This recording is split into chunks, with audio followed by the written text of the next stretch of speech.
have joined them. From bureaus worldwide, this is FSN. It's the BBG, not the BBC. You're listening to the Richie Allen Radio Show, live from Salford in Greater Manchester.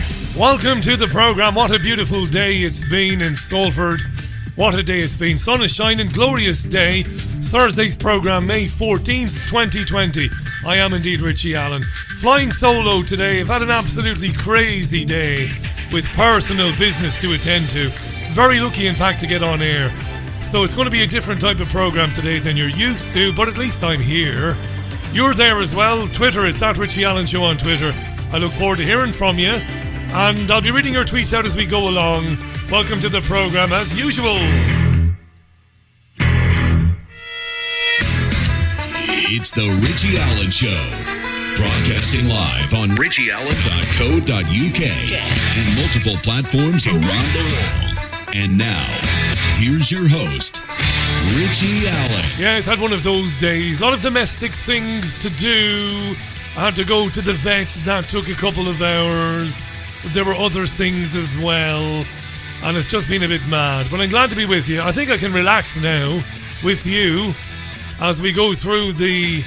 Well, we navigate the minefield that is the UK mass media and its approach to reporting on COVID-19.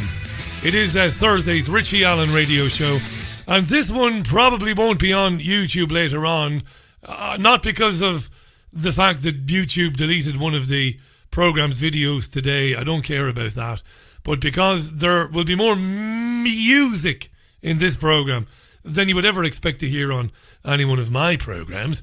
So I don't think I'll be putting it on YouTube. More on the video deletion in a minute, but I want to state from the outset, I am not a martyr. The elite is not terrified of me. I am not important. Vast amounts of people are finding their content being deleted and their channels being deleted, not only by YouTube, but people are having websites interfered with, Twitter accounts deleted, Facebook accounts deleted, and some of those people have great numbers of followers. Others don't. It doesn't really matter. It's not about me, but I'll tell you briefly about it in a minute because it is interesting. Anywho, coming up for 5.5 minutes past the hour. Do get in touch through the medium of Twitter. I look forward to hearing from you. I really do. Hey, by the way, today being May 14th, this won't mean a thing to you. But it's a big day for me and the oft-mentioned better half.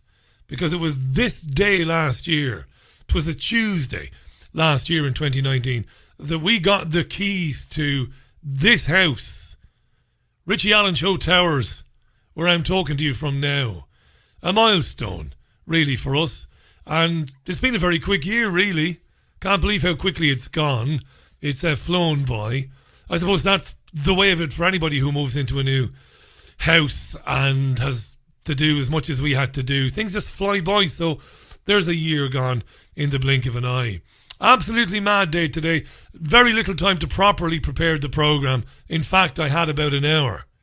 I got to studio at around about 4 o'clock. So very little time to grab any audio or to do anything. So it's a bit of a hybrid show today. Let's just chill out, me and you. Let's just relax for an hour or an hour and a half. An alternative show today. Here's what happened this morning. Now, I'm not embellishing this in the least. In the least, I tell you. I took Jazz to the vet this morning. Jazz is my hour. Well, she isn't ours. She shares this life with us. You don't have ownership of your dog. No, they are your companions. But legally, of course. Legally. Governments expect somebody to be responsible for our four-legged feckin' friends. So Jazz has been leaking pretty badly out of her left eye. Conjunctivitis, no doubt. But we had to get the vet appointment anyway. Utterly bizarre this morning. I came as close, I think, as I've done in a long time to properly losing my excrement. My shit. You know when you just melt down?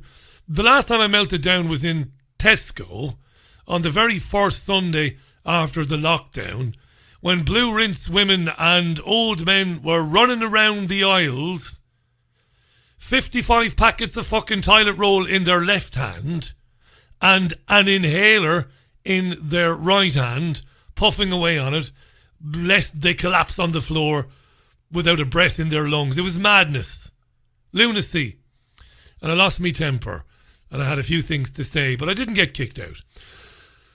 So I arrived at the vet's this morning, which is based at a national pet store, right? You're guessing which one it is, right? It's a veterinary service which is based in conjunction, well, it works in conjunction with a national pet store, pet food store, right? The door was locked. Now, I knew that was going to be the case because last time I went to get food there for the dogs a couple of weeks ago, the door was locked. And a woman opened the door and I went in. She locked it behind me, got the dog food and I left. It was locked this morning. Woman opens the door. Yes, I'm here for the vets, says I. Okay, she says, ring them and say that you are outside. They'll come down and get you. What's that now, says I. Ring them? Yes, phone them, she says, to announce that you're here outside the car park. I said, they're just over your shoulder there, love. Just give them a wave. There's nobody in there. And there's a waiting area there. There's nobody there either. No, she said, and closed the door. So I rang the vets from 15 metres away. Brrr. Hello, the vets. I'm here, says I. We'll be down in a minute, says she. Fucking hell, thinks I. What's going on? So down this woman comes, masked and gloved up to the tits. No germs getting in anywhere. No chance. She could survive Ebola, this woman. And she starts asking me questions about the dog out in the street. Hang on, says I. Why are we doing this here? Why don't we just go inside? Well, you won't be going in, she says. I'll be taking the dog in. You'll be waiting outside. What, says I? The dog is very nervous, you know. Very nervous. Doesn't like men. And I believe it's a man on duty today. I'll need to be with her. We'll take that risk, says she. Very matronly like. Taking no shit from the BBG, was she? And she walked back in and locked me outside like a fucking idiot. So I'm standing there. What's going on? Approximately 7 minutes and 6 seconds, I think it was 36 seconds later, she returns with jazz. Conjunctivitis, says she. I know, says I. I've had dogs all my own life, you see. You don't need to be 30 grand in debt with a framed degree on your wall to know that it's conjunctivitis, love. Wait here, she says, and the vet will ring you. You're shitting me, says I. No, says she. Stay there and the vet will ring you in a few minutes. She fecks off, locks the door behind me. I'm looking at Jazz. Jazz is looking at me, standing in the middle of the street outside the vet's. Thankfully it was sunny. I says, Jazz, what the fuck? Fucked if I know, says Jazz. Phone rings. I answer it. Hello, BBG. It's the vet, he says, in an unmistakable Spanish accent. She has conjunctivitis, he says. If someone else says conjunctivitis, says I, I'll fucking shoot him. I know, says I. Good, he says. Some drops will be out shortly. 1 drop in each eye, twice or 3 times a day. Twice or 3 times a day, says I. Make your mind up, which is it, twice or 3 times? That doesn't matter, he says, 2 or 3 times. I'll pass you to the receptionist now, he says, with me standing outside like a feckin' idiot. Receptionist comes on. That'll be £61, please. Right, says I, I'll be in with me card. No, you won't. Give me the long number, the expiry date, and the last 3 digits on the back. Mother of Christ, says I, face getting redder, going full fucking gammon, entire body flushing pink. Every blood cell in me body working like the clappers to redden my frame. So I was standing there, every word of this is true. Read out the card number from the street, the expiry date, the 3 digits on the back. Okay, that's gone through, she says. The nurse will be out in a minute with the medicine. Several minutes later, I swear to God, no effing nurse with the medicine. Fuck this, says I. Put Jazz in the car, knocked on the door of the dog food chain again with the vets down the back. Yes, says the gormless young woman guarding the door. I'm just getting some dog food, says I. No problem, she says. So down I walk then to the back where the vets are, and I said, where the fuck are me eye drops? Where's me eye drops? We're living in the Twilight Zone. Welcome to the Richie Allen Show. Nice to be with you. This is music from Pussycat, Thursday's programme, May 14th. Love this tune. Music from Pussycat, Mississippi on the Richie Allen Radio Show. Thursday's beautiful, beautiful weather in Salford, here in Greater Manchester. It's absolutely glorious. Let's hope that continues. We could do with a bit of that. My day did brighten up, though. Again, another absolutely true story. Doesn't happen often, this. I met a woman in local playing fields to us, playing fields very near where we live, last week. Met her briefly. She was with a bulldog. Didn't say much, just how you doing? Lovely, not too bad. Was there this afternoon, running late because I've been running around today. Nice big empty field. Nobody else there except this lady with her bulldog. A delightful little creature now indeed. And the bulldog ran around playing with our dogs. And I got talking to the lady, and it turns out she's a retired nurse. And she was... I love how people are very quick to volunteer things about themselves, especially a certain generation. And they're not doing so in any narcissistic way. They're looking for conversation. And they'll give a bit of information. They'll give a bit to get a bit. This lovely lady said to me, I'm retired, she said, I'm 70 now, I worked at Salford Royal. So I said, what do you make of what's been going on lately, with what's been happening lately, says me. And she said, don't get me started. She said, I've been arguing with my sisters, which I thought was funny. And I said, what do you mean you've been arguing with your sisters? And she says, well, I'm one of 16 brothers and sisters. Wow. Right? And 3 of them have sadly passed away, but there's 13 of us left of the 16. Amazing. There was nothing on the telly back then. That's the long-held suspicion, isn't it? That's what we think when we look back. Because we've all got families, or we know people, especially the Irish, with 12 kids, 13 kids, and we always say that old joke, you know, nothing on the telly back then. Nothing to do, really. So 13 of us, she said, and we've got our own family WhatsApp group. I was amused by this. I said, that's nice. Bit of a WhatsApp group. I left the group this morning, she said. There was a bit of a falling out. I said, why? And she said, well, 2 of me sisters won't shut up about Bill Gates this and Bill Gates that. And the virus is man-made and depopulation and Richie Allen, she said. What, says I? Richie Allen, she says. Who's he, says I. Some radio thing they listen to, she says. All right, says I. And said no more. So she said, what really annoys me about these conspiracy theorists, she says. And then she had a bit of a point. She said they're incredibly dogmatic. They don't want to hear what anybody else has to say. And I said, well, that's been my experience, I said, because I would share some of your sister's suspicions about Bill Gates and his influence in medicine and academia here.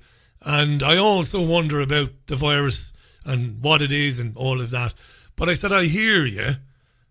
People get entrenched in their point of view and they don't want to hear what anybody else has to say. And she said, well, I think it's particularly acute, she said. And that was the word she used when it comes to conspiracy theorists. Right, says I. You heard any of these radio programs yourself, says I, that your sisters listen to? No, she said. Give them a listen, says I. I said, you never know until you listen yourself. I said, you can't on the one hand accuse them of being dogmatic, but you don't take a listen yourself. But a nice lady. I said, I'll see you same time tomorrow then. Same time tomorrow. True story. Right, the YouTube deletion thing. When I interviewed Piers Corbyn the other evening, I played a snippet of Chris Whitty's appearance at the COVID briefing in London on Monday, at Westminster or at number 10 Downing Street on Monday. And I played it in its, not the entire briefing, but just one very important bit where Whitty was basically categorising the virus. And it was hugely interesting, of course. And I played it for Piers Corbyn, and he gave a 45, 50-second analysis of what we just heard. So I took it out and put it on to the YouTube channel, and I had a feeling it would be deleted. Excuse me. And it was. And I don't care about that. I have no interest in Google or YouTube. And like I said before, I am not being specifically targeted. The elite doesn't give a shite about me individually. No martyrdom here. You'll never get that nonsense from me. None of that truth or industrial complex crap, right? Lots of people are being deplatformed with big followings and small followings, as I said earlier on. So they deleted it, and that's fair enough. It won't be too long before my YouTube channel will be deleted for the second time. I will breathe a huge sigh of relief then, because I hate it. I despise everything about it. And I upload out of habit and because people have asked me to keep doing it. But it's an hour and a half out of my way every evening after I've spent 12 to 13 hours preparing the radio show. So I don't need to do it. There's nothing in it for me. And I don't mean financially. I hate it. So when they do delete this particular channel, you won't hear me complaining about it. No. I won't be looking for any sympathy. I'll be saying, Anyway, here's the clip. Here's Chris Whitty from Monday. It's only 80 seconds long, or thereabouts. But it's very important what Whitty says, because new figures have been released this afternoon, would you believe? Figures of, well, a survey has taken place to determine, no, let's get this right now. Based on the testing that the UK government has been able to do so far. Now, by testing, you will remember Matt Hancock saying, we will get 100,000 tests a day done. And then he didn't meet his deadline for that, but then they managed to get at least 100,000 tests a day. So they've been testing a lot of people to see if they do have or have had the virus. Do have, really. They're looking to find out who has it. And they've taken those figures, and we'll hear about those figures in a second. In the meantime, here's what Chris Whitty said on Monday in London. He was standing alongside Patrick Vallance, another Bill Gates man, and the Prime Minister Boris Johnson, and this basically gives the entire game away. Certainly I have tried, and Patrick has tried right from the beginning, to balance two things. The seriousness of this virus as an epidemic, and it clearly is a very serious epidemic, but equally the fact that actually the great majority of people will not die from this. And I'll just repeat something I said right at the beginning, because I think it's worth reinforcing. Most people, a significant proportion of people will not get this virus at all, at any point in the epidemic, which is going to go on for a long period of time. Of those who do, some of them will get the virus without even knowing it. They will have the virus with no symptoms at all, asymptomatic carriage, and we know that happens. Of those who get symptoms, the great majority, probably 80%, will have a mild or moderate disease. Might be bad enough for them to have to go to bed for a few days, not bad enough for them to have to go to the doctor. An unfortunate minority will have to go as far as hospital, but the majority of those will just need oxygen and will then leave hospital. And then a minority of those will end up having to go to severe and critical care, and some of those, sadly, will die. But that's a minority. It's 1% or possibly even less than 1% overall. And even in the highest risk group, this is significantly less than 20%, i.e. the great majority of people, even the very highest groups, if they catch this virus, will not die. What Whitty said there on Monday, and this is how I characterised it, was that basically coronavirus is essentially fairly harmless. It could be dangerous for people with chronic illnesses and people in care homes, again with chronic illnesses, the very, very elderly and the very infirm. And I said to you on Tuesday, because we listened to this on Tuesday, and I hope you remember me saying this. I said, I wonder if Whitty is preparing to jump ship. Now, I didn't know that this study, this survey of households would be published today. And this is absolutely, it's not shocking to me. I don't think it'll be shocking to you. But every man and woman in the country who has swallowed this coronavirus bullshit, hook, line and sinker, need to listen now. Not to me, listen to the BBC. Here we go. The BBC reports this afternoon. 1 in 400 people in England has coronavirus. After a survey of 11,000 people in households. Now, these 11,000 people were asked to carry out swab tests over the 2 weeks up to the 10th of May. This indicates, and this is going to make you sick, it's probably going to make you incandescent with rage, but listen before you boil your piss. This indicates about 148,000 people in England could be currently infected. 148,000. 148,000. So you're talking about 0.027% of the population. 0.027% of the population. 0.02%, I know I'm not a mathematician, of the country has coronavirus. And the Daily Mail has rounded the figures up a bit this afternoon, and the Mail reckons that around about where the BBC says about 148,000 has coronavirus, the Daily Mail is saying that they think it might be around 220,000. My God. And that's why I didn't know this survey was coming out, but when Whitty was downgrading coronavirus in the press conference on Monday, it occurred to me that Whitty was about to jump off the ship. Because these results this afternoon should be headline news in every newspaper in Europe tomorrow morning. The government should be running back to their offices to instruct civil servants, to instruct the captains of industry in the country, to instruct the schools and the universities that the whole thing was a load of bollocks. We need to get people back to work. This is absolutely sickening.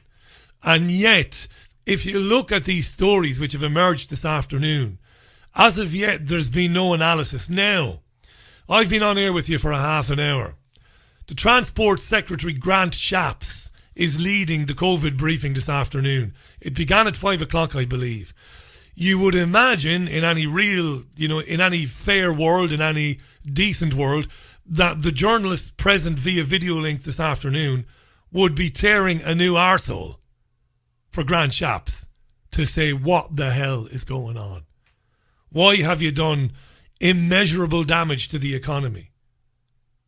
When now we find out that maybe 1 in every 400 people has even gotten the virus. And if you think about that 1 in 400 who have gotten the virus, that doesn't mean that 1 in 400 people have been very sick. You see, you've got to extrapolate this. Extrapolate. Not exterminate, extrapolate. And think about it. Of the 1 in 400, most of them will have had no fucking symptoms. You see? Are you with me? There will be the hangers-on, of course, who will say, well, of course, it's down to the fact that we had the lockdown. That's why. But, of course, that's nonsense. They've admitted themselves that you're better off outdoors, out in the open air, than you are being indoors. It's healthier for you to be outdoors and doing what it is you normally do. So that's the big news this afternoon. Broke around about an hour ago. 1 in 400 people. Around about 148,000 people in England might be currently infected. That's unfeckin' believable. Imagine what they've put people through. And if you listen to the news at the beginning of the programme, you would have heard mental health problems, domestic violence, suicide, businesses going to the wall, people being locked up in care homes.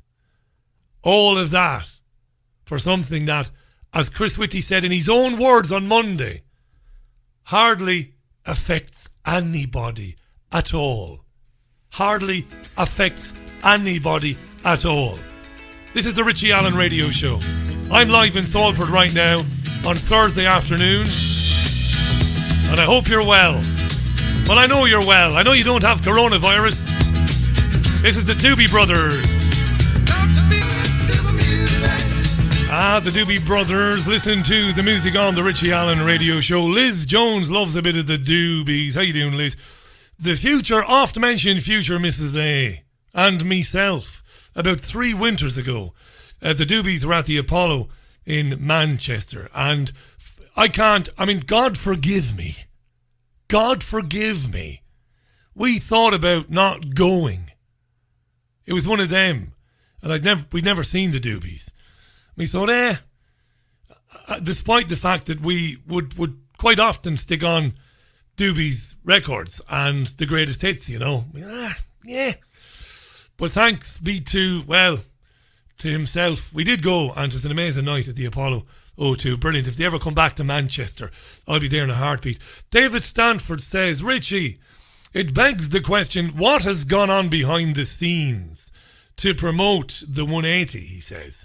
As one group of the cabal gets closer to control, the infighting takes them further from their goal. That's David on Twitter. Cheers, David. I appreciate that.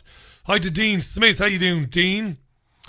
Can somebody explain to me, says Dean, people wearing masks in their cars on their own? That's right. Yes, the mind boggles. Yes, the mind boggles. Base Ninja says, how you doing, Base Ninja? Richie, my neighbour died last week. Spoke to his wife about an hour ago. The Royal Hospital have told her they put COVID as cause of death. To quote her, I told them I am not having any of that effing crap. She reckons it's obviously cancer, but probably sepsis. Her words. The gentleman, God rest him, had cancer. The wife thinks it might be sepsis, but they're putting COVID onto death certain. And we know this is true. This isn't a conspiracy theory. They've been told at hospitals up and down the country, if there's any suspicion of coronavirus, you are to list it on the death certificate. This is the problem, you see. 1 in 400 people, says the BBC today. 11,000 households surveyed. How many of those how many? First of all, I go back. That 1 out of 400 probably didn't die, probably had no symptoms. You've got to take all of those ones from every group of 400 and analyse them separately. Then you find out the virus is pretty harmless. Good morning. Good afternoon to Gail. Hi to Charlie. Girl. Hi to Susan. How you doing, Susan? To Ruby Dragon there. Hi to Patrick Vidian. Beautiful weather, I think, in the northwest. I'm not sure about the rest of the country. Hi to John Parsons. How you doing, John? Good friend of mine, living in Salford as well. He's been here longer than I have. Nice to be with you. Nice to have you on board today, John. Right, I'm going to move on swiftly. And hi to Mad Monk. Mad Monk says, Richie, did you just play one of my favourite tunes, Pussycat Mississippi?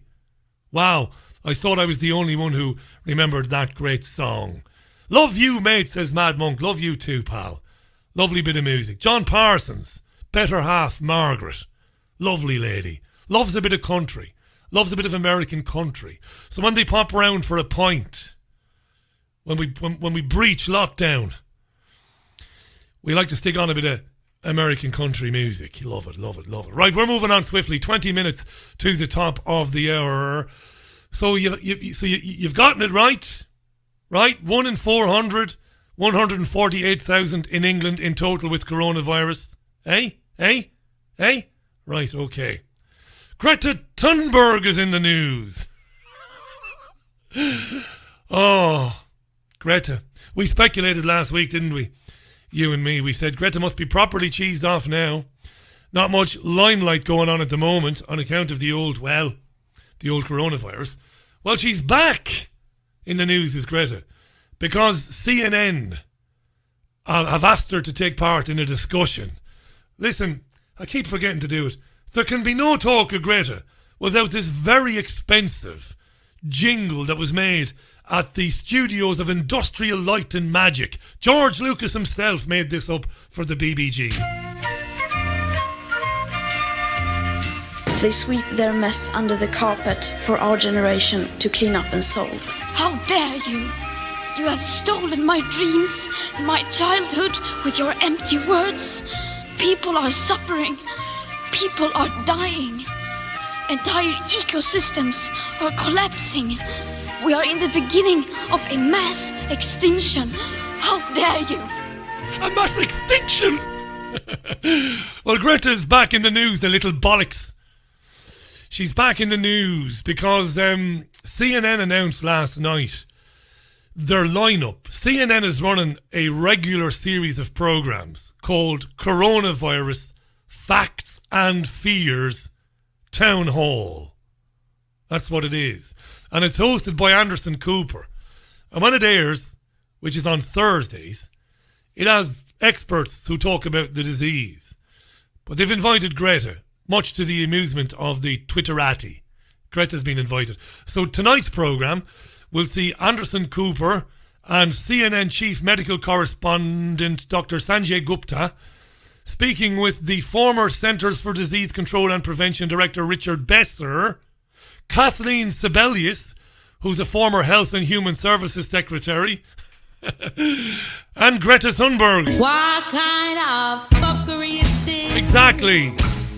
What's Greta bringing to the table? In fact, on Twitter this afternoon, Greta has been screaming at her critics, saying, I never said I was an expert. How dare you? I never said I was an expert. How dare you? So she's just on there. Of course, we know why they've invited her on, to give her the opportunity to say how positive the lockdown has been for our planet and what can we learn from our lockdown going forward and which aspects of the lockdown do we need to keep to save the birds and the bees and stop the planet warming and all of that. That's what's going on. It is exactly 17 and a half minutes to the top of the hour. Different type of Richie Allen radio show today. Wasn't, again, thanks to George Lucas there at ILM for the jingle. Better than anything he ever did on Star Wars, I tells you. And I'm going to stop banging me effing head off the microphone. Jesus wept. This is lovely. Bobby Gentry on the Richie Allen Show.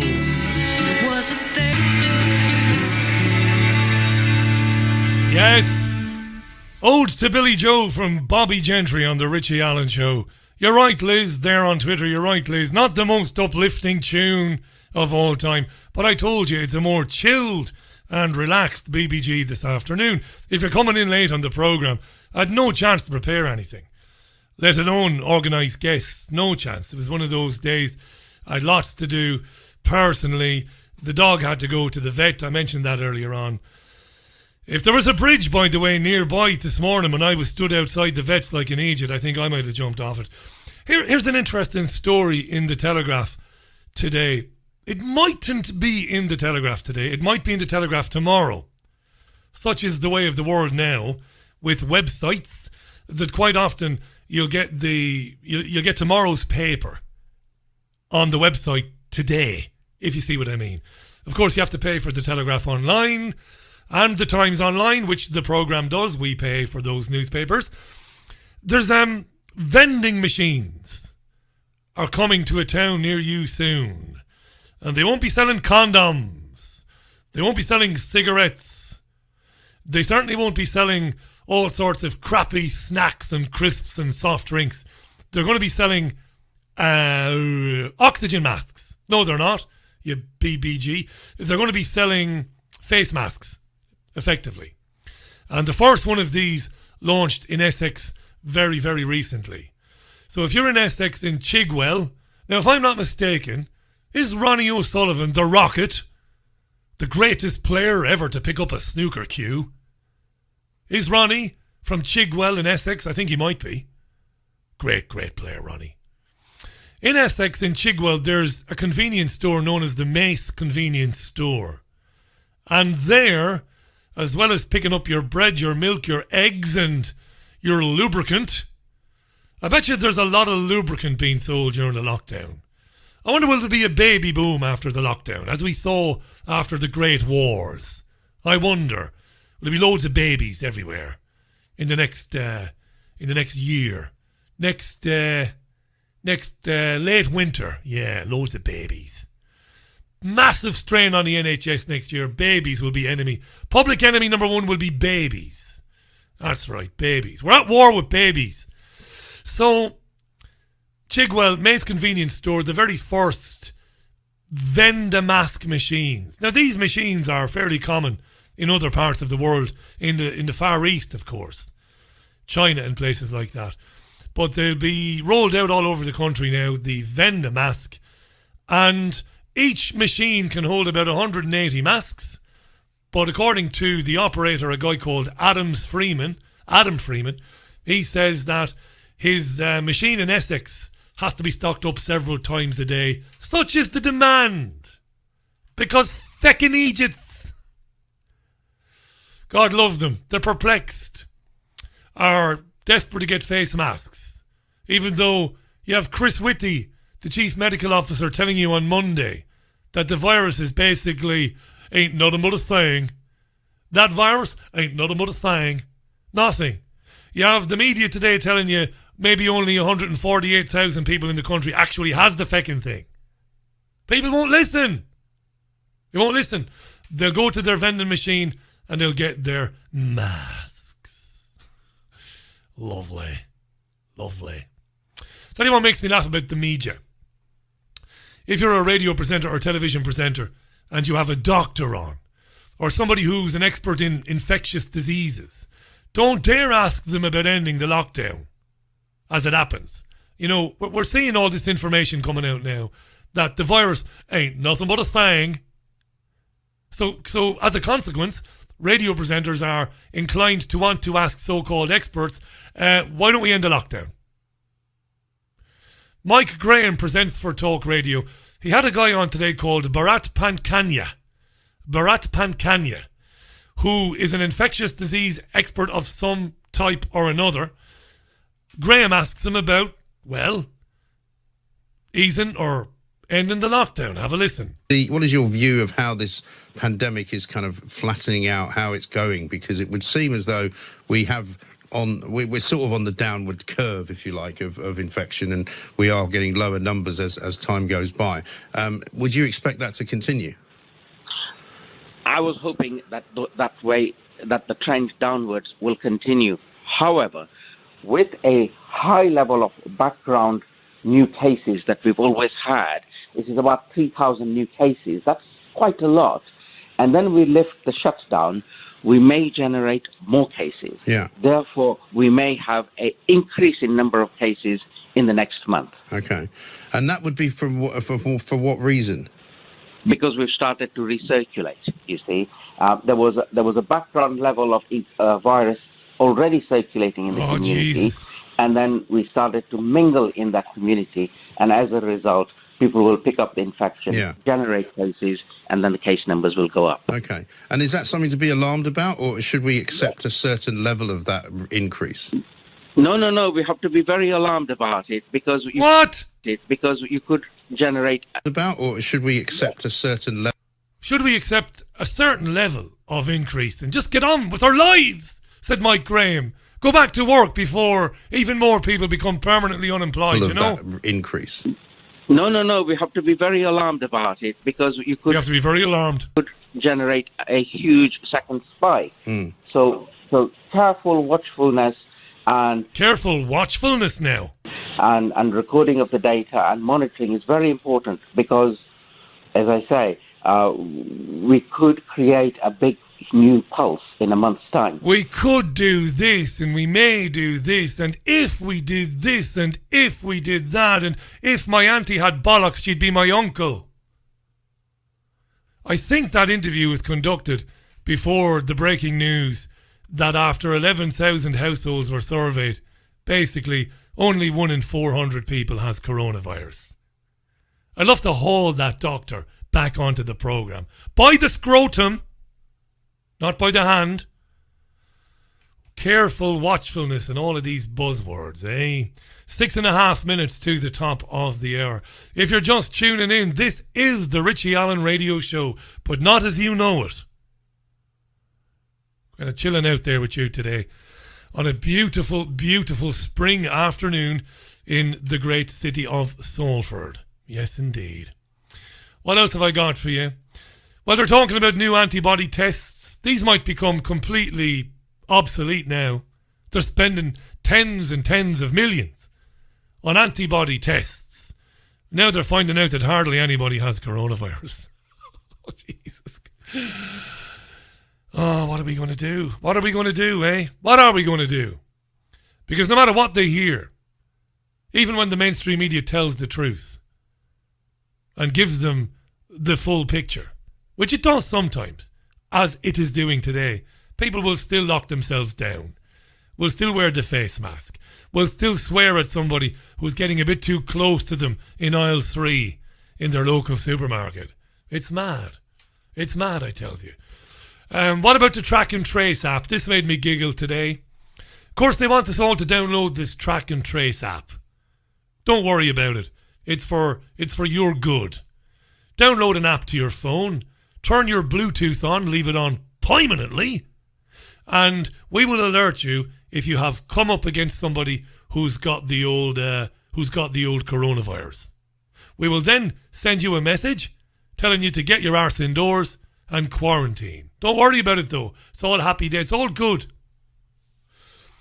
And today in the UK media, as best as I could understand, because I didn't get to listen to as much as I normally would, but they were rolling out people to say, hey, listen, don't worry about your privacy. Don't worry about your privacy. Not at all. Not at all, at all, at all, at all.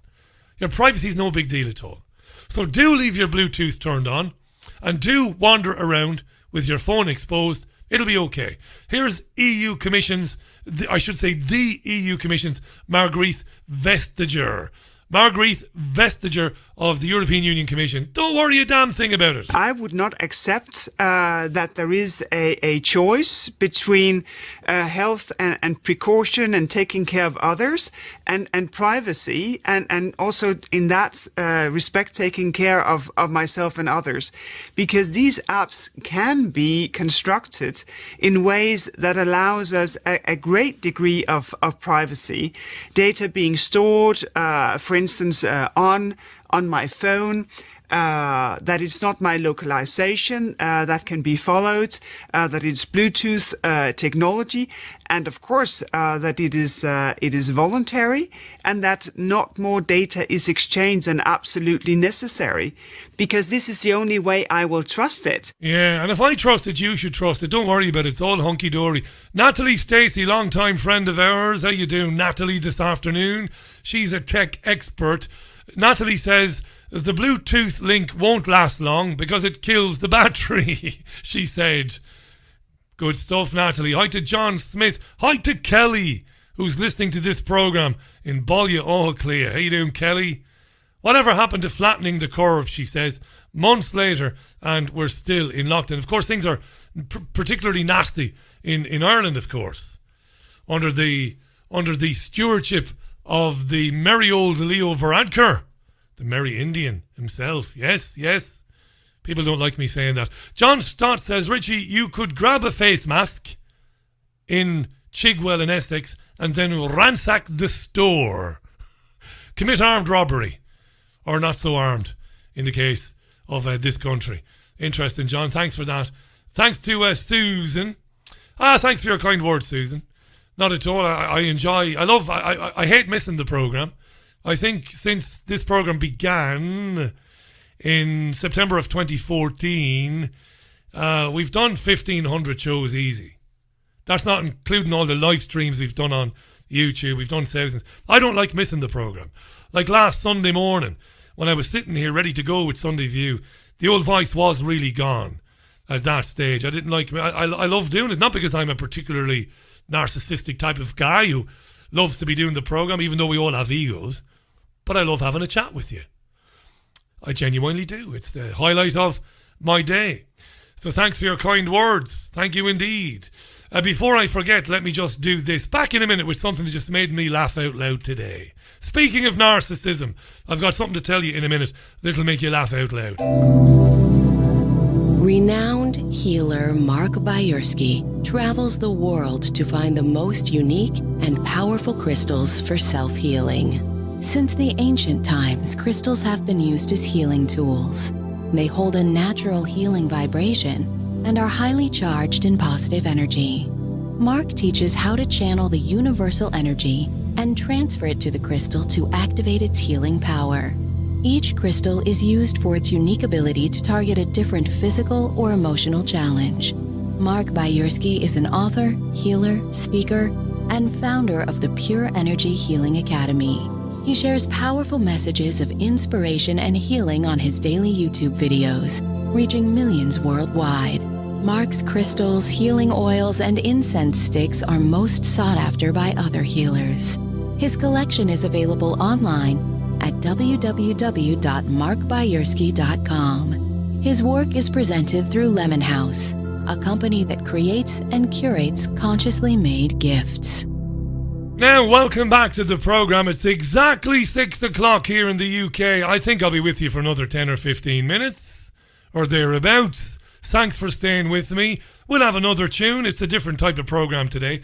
When we come back, I'll let you in on that little story about narcissism. It's to do with the coronavirus nonsense, so I think you'll be amused by it. Here's a little sliver of Tom Petty. I love Tom Petty. I tell you what, the tunes have been half decent this afternoon, haven't they? Haven't they, I said? Oh yeah.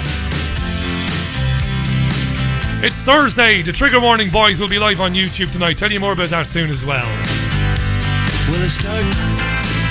Yeah, Jason and David like a bit of Tom Petty, Into the Great Wide Open. Great album that, Jason. Sounds even better on vinyl, by the way.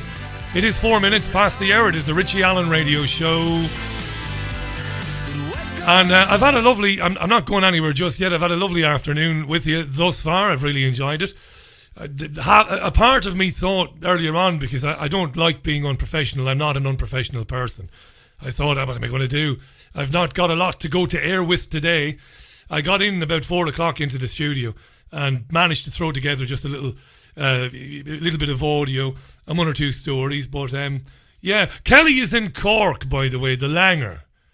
All right, Kelly. You know if you're talking to a Cork woman. Give over.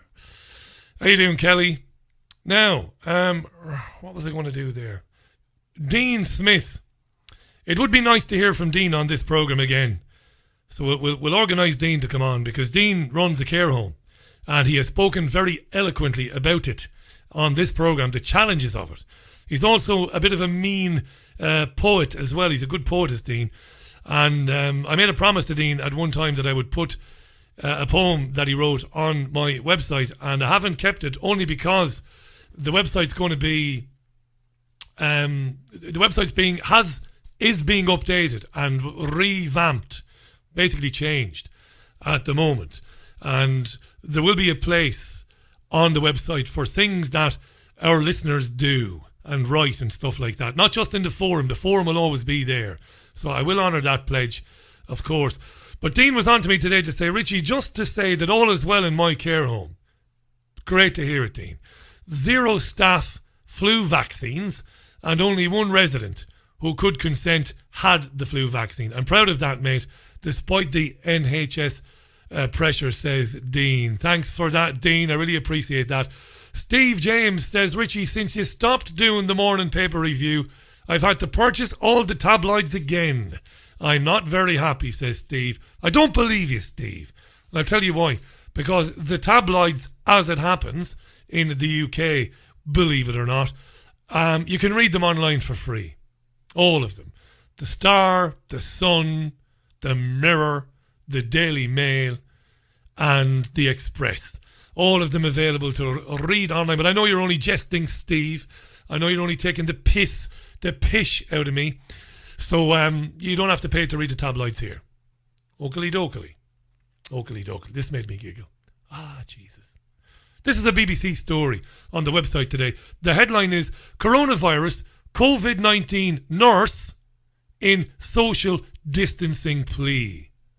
COVID-19 nurse in social distancing plea. Now you might not laugh at this. I'm crying it in here now. I'm crying it in, as they say in Liverpool. I'm crying it in because I've told you it's funny, but you might not find it funny. It amuses me because I'm amused, you see, by the under 30s, the megalomania, the narcissism, the loving of the self, but not in the good way. Not in the good way. It's important to love yourself. If you can't love yourself, you can't love anyone else.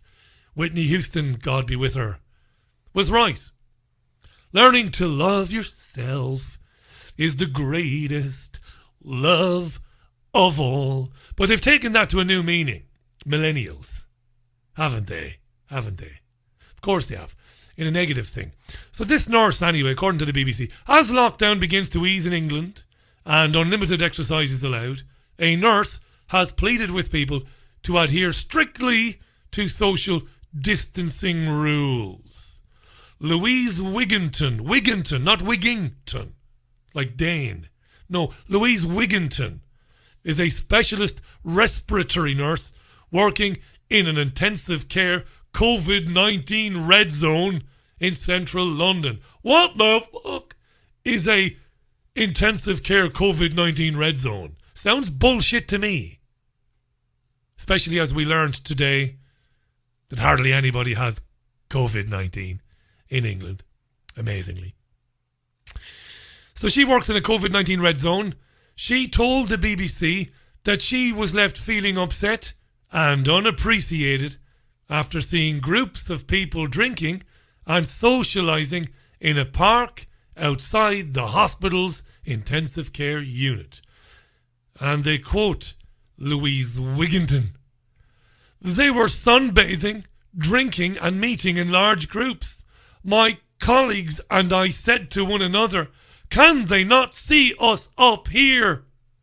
This was the realisation that people are already not listening to the rules. And now that lockdown is softened, it will only get worse, she said. Can they not see us up here? The superheroes of the intensive care units. So she's been left feeling depressed. It reminded me of the Love Island doctor, Alex George, who wants to make wellness rooms out of empty cupboards, to redesign cupboards. Maybe for people like Louise, who can go in there and sit down and curse the world. This narcissist, this is going to be a big thing going forward. You know, the inability of people to be self-analytical or to be self-critical. This me thing that we're seeing more and more of. I mentioned to Gene Andy Otherborn and see Adam Curtis's his series of films, The Century of the Self. Amazing. Revelatory. Terrific stuff. This is where we're going. Me. Can they not see? How dare they sit in the sun? Can they not see us up here? Well, obviously they fucking can't, love. You know? What do you make of these apples? 1 in 400 people have the virus. So I mentioned about concerts a few weeks ago. Very worried about concerts that we've got tickets for, because I'm selfish as well, you see. Just like Louise. I'm only thinking about me, and my concerts. We've got tickets for Elton John. I know. What else have we tickets for? Jeff Lynne. Legend. Simply Red. Marvellous. But we know we won't be going. Sky News ran a feature on concerts today. And the news, as you might expect, was pretty bad. Here is Jane Secker. The Music Royalty Collection Society, the PRS, says they don't expect live music to return until the end of the year. That's not bad. Live music until the end of the year. Screw everybody else. Those concerts we've got tickets for are for the end of the year. There's light at the end of the tunnel. Don't pour cold piss on it now, Jane. At best. At best. It's amid fears that the pandemic could prompt music fans to stay away from concerts where social distancing is not really possible. Well, let's speak now to the singer-songwriter Will Young, who joins us now live from Cornwall. Lovely to speak to you, Will.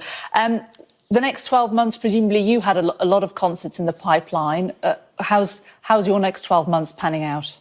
I think I better leave right now before I fall any deeper. That's Will Young. It's the only Will Young song I know. Are you busy, Will? Out.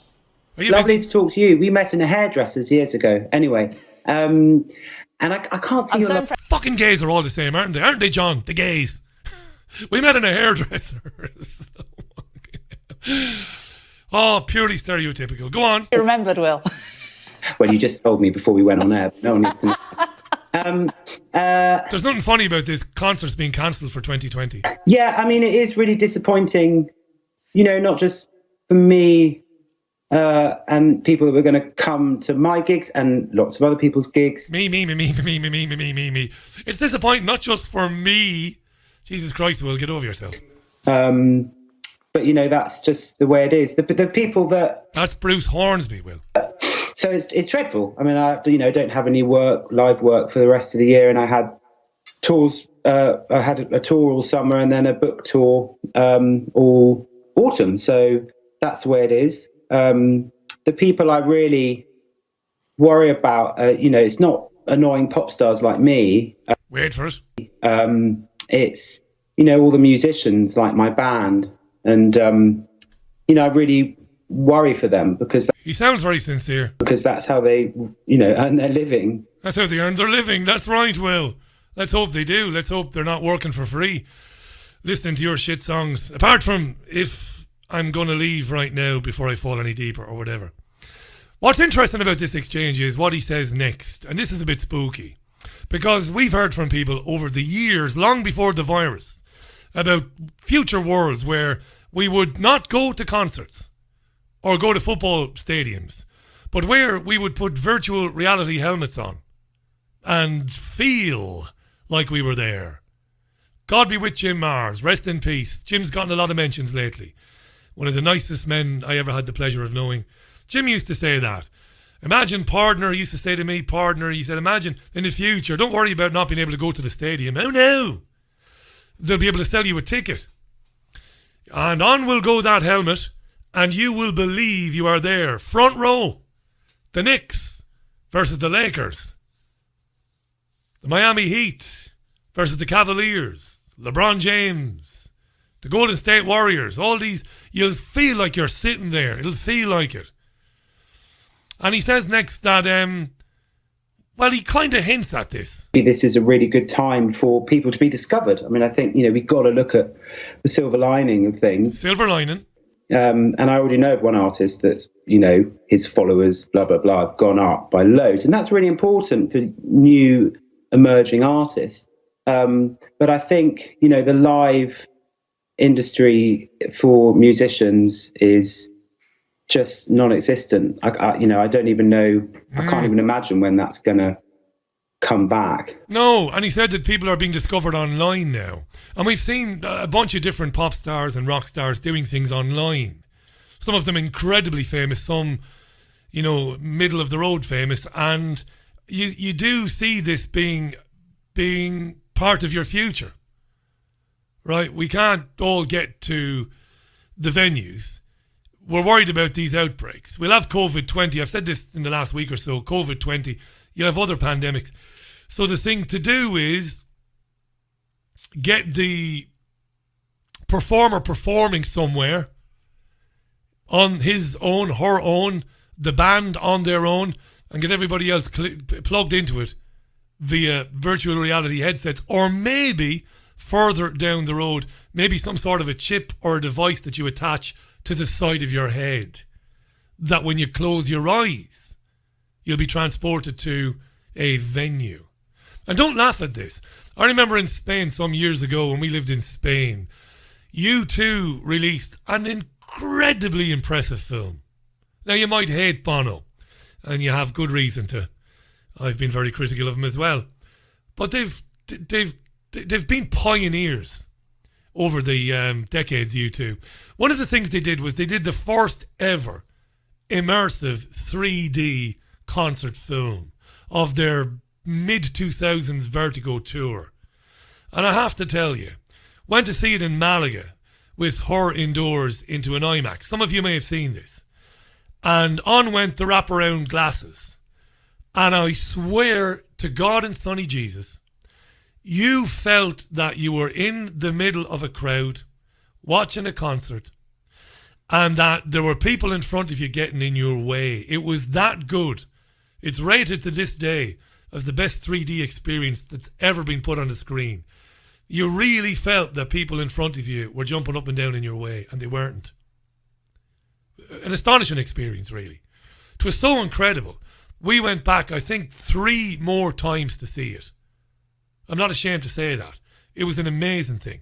What we would do is we would bring our neighbours in the car and say, you don't like U2? Right, it doesn't matter. Come and see this thing. Amazing. And that's where they want us. Insular, isolated, alone. Bruce Springsteen, well, he won't be coming to the UK this particular year. So we'll have this immersive experience thing. You'll have the device. Everybody will have a device that will be compatible with everybody else. And he will start singing somewhere, or it'll be Madonna, or it'll be whatever. And you'll think you're there. I'm telling you, that's where we're going. And Jim Bars used to talk to me about that way back when I was on the radio in Spain. He said, Richie, all this stuff we see in these films, it's all predictive program, and that's where it's going to be. Demolition Man. The sex between the citizens of this dystopian future that Sylvester Stallone finds himself in. That great film, Demolition Man. Wesley Snipes, brilliant actor. Sandra Bullock, an amazing actress. Great film, Demolition Man, because it's uncannily, spookily accurate, I think, in this progressively, this weird progressive Marxist, cultural Marxist type world that's unfolding in front of us, where censorship reigns and self-censorship dominates. People are terrified to say this or to say that, or even to think. And there's an amazing scene when Stallone thinks he's going to have his way with Sandra Bullock. She hands him a headset. She's going to put a headset on. They're going to have sex. And that's where we're going, I think. 20 minutes past the hour. I'm going to stay with you for another 5 or 6 minutes. Then we'll take our leave of one another. Sooty says, how long before holographic pornographic films? Yeah. The holograms, again, are very interesting. And they have evolved now to the point that they are convincing the audiences that the artist is really in the room. The most famous one in recent years has been the Roy Orbison experience, where you go and see Roy. Now again, like yourself, I have no doubt you're a big fan of Roy. What a genius, my God. What a genius. You can go and watch Roy now, and the hologram is so lifelike as to make people think it is an actor on stage, looky-likey, miming to Roy's music. It's not. It's not. It's a hologram. That's where we're going. We're going down that road. Point made by Gail on Twitter. Hayden Hewitt and Graham Booth will be live this evening from around about 11 o'clock or thereabouts with The Big Show. Triggerwarning.tv is the website, but the YouTube link is youtube.com/triggerwarningtv. youtube.com/triggerwarningtv. Always funny, always interesting, always provocative. Hayden Hewitt and Graham Booth. I recommend you check them out. Hi to James Lupo How you doing, James?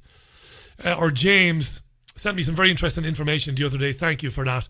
Mate, I appreciate that. He says, Richie, today's COVID-19 deaths recorded amount to a statistic of 428, which includes natural causes with a positive test. However, comparing this to a British Heart Foundation produced advice as shown below, death from a heart condition is now a higher risk than COVID-19. Thanks, James. I'm retweeting that so that people can see it for themselves. Cheers, mate. Really appreciate that. Okay, let's move on. Hi to Ian McKee. Ian says, Richie, we will be avatars standing next to other avatars at the football stadium whilst in our living room, says Ian. Yeah, this is not fanciful, wild-eyed theorising about where we're going. This is where we're going. The prototypes of these devices are not only ready, but they're working. They're working.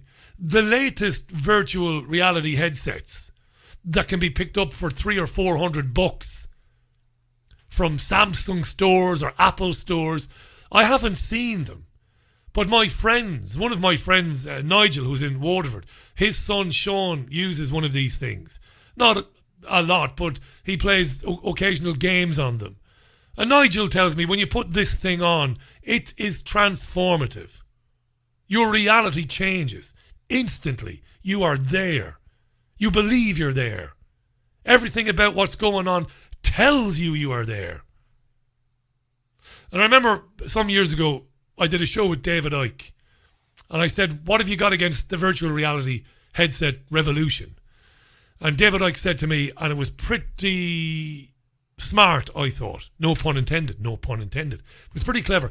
He said, if the world is a hologram, if the universe is holographic in nature, and it exists only because we have downloaded it, because we believe it, but it isn't real, we are already then, as infinite awareness, we are already one step away from reality. Because the world around us isn't reality. David Icke believes passionately. And not because he told me. I was reading theories about the holographic universe long before I ever read David Icke. Years ago. Avid reader as I am. And I often lay awake at night thinking it makes sense to me. Long before The Matrix was a movie. And I thought, yeah, it makes sense to me, that. So David used to say, we're already one step away from seeing what we really are, or what reality is.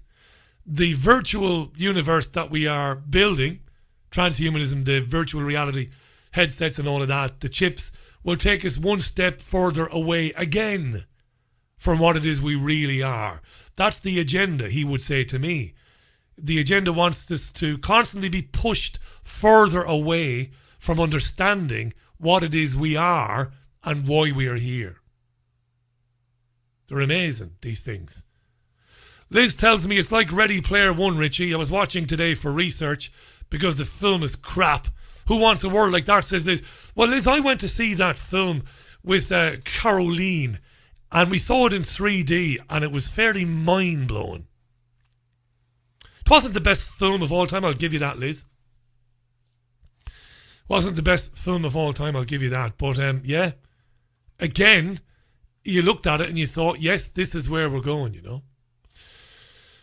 So there you go. Right. 25 minutes past 6. I'll take my leave of you now shortly.